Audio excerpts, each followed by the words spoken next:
Hi, and welcome to Craftasaurus Rex Creations. I'm Liz, and this is a show where I make crap and try not to destroy it in the process. Try. Today, I'm going to be making a reverse applique t-shirt for myself, because I'm cool like that. You might be asking, what the heck is an applique? An applique is basically one of those really soft, giant patches that they sew onto shirts.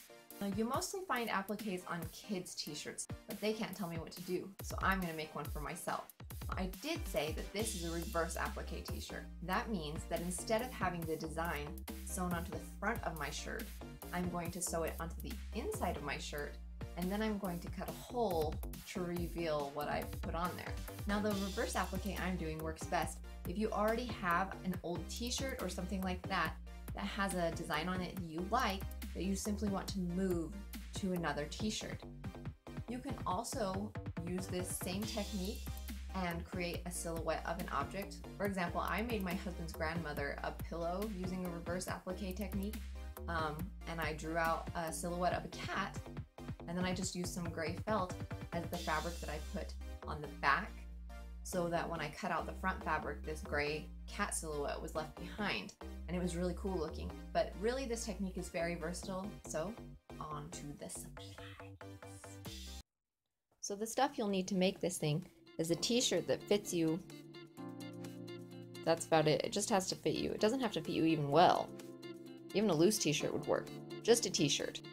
Whatever it is you're using as the applique, I personally am using a onesie I got out of my kid's closet that I thought was cool, because robots.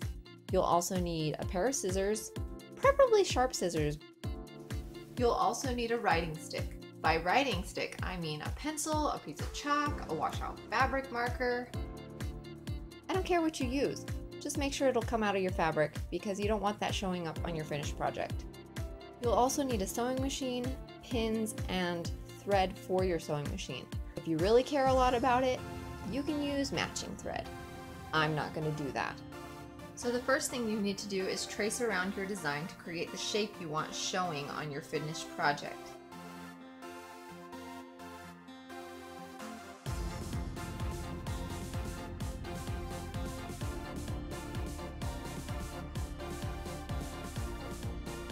You can't see my lines very well, but they looked something like this.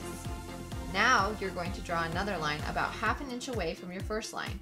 Make sure this second line is parallel all the way around.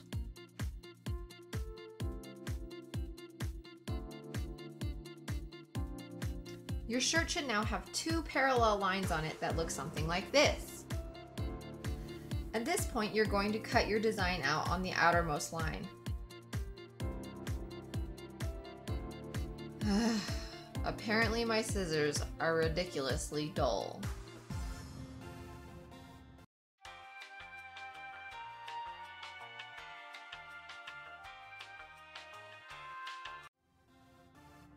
I love my rotary cutter.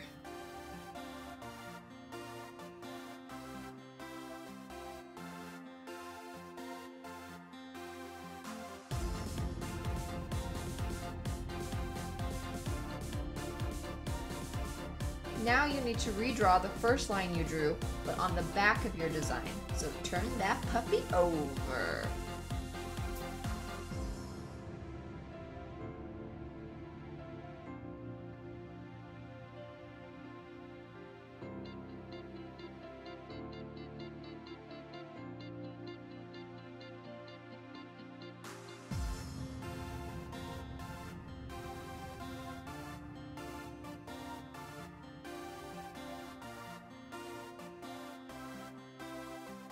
Now flip your shirt inside out, smooth it out face up, and place your design face down where you want it to be on the finished product.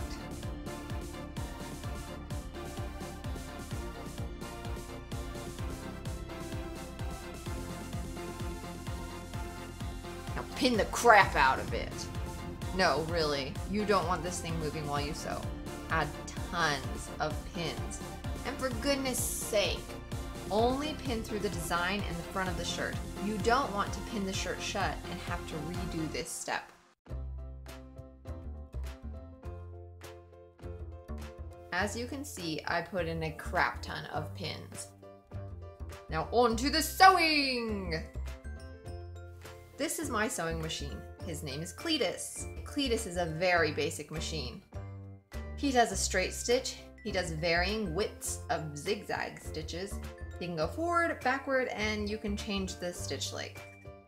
I think the fanciest part about Cletis is the fact that he has a light so that you can see what you're sewing better. But it burned out 4 years ago and I haven't replaced the bulb. So yeah. My point in saying this is you don't have to have a fancy sewing machine to do this project, or really any project if you put your mind to it. Will it make it easier? Maybe in some cases. But if you get creative, you can do almost anything with a basic sewing machine. So at this point, open your shirt up and put it under your presser foot. Do not sew the freaking front and back of your shirt together. Open it up. Now, at this point, if you do have an embroidery foot for your sewing machine, I would recommend you use that because that will make it a lot easier to follow the curved lines if you have any on your design. I have a basic presser foot and that's what I'm going to be using, which will work. And now sew on the line you drew on the back of your design all the way around. I'm using a medium length straight stitch.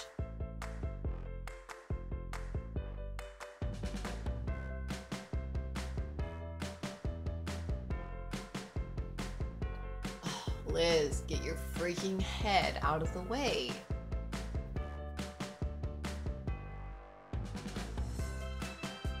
So I cut my threads and examined my handiwork. Yeah, I apparently got a little too excited and went too fast and sewed over part of my design. Don't do this. Take your freaking time and sew on your lines the first time around.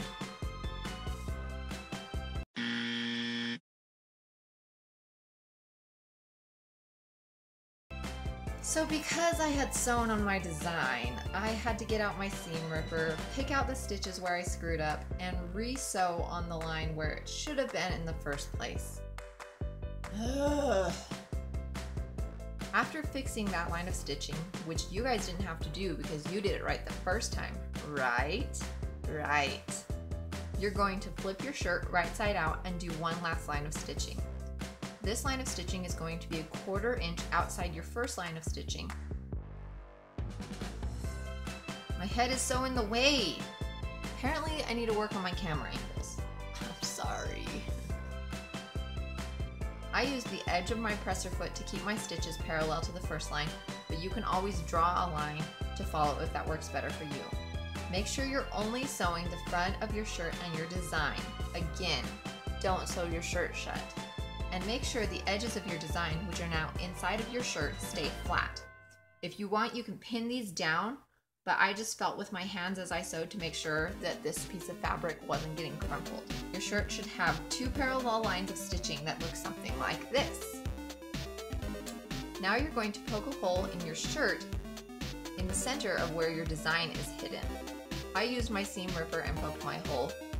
Cut this whole section out as close to the innermost line of stitching as you can without cutting the stitching.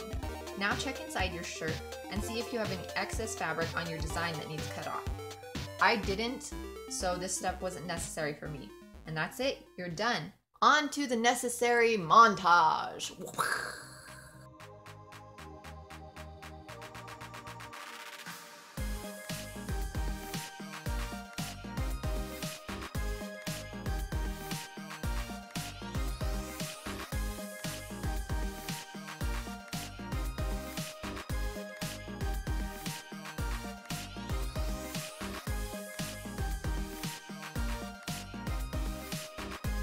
I love how this shirt turned out. It's a robot shirt. Who doesn't like a robot shirt? If you liked this video, give me a thumbs up and click that subscribe button down there so you can make sure to see future videos of me making crap. Because that's what I do. I make lots of crap. If you guys have any questions or suggestions for future videos, leave those in the comment section down below. Thanks guys. Bye. There's a bug.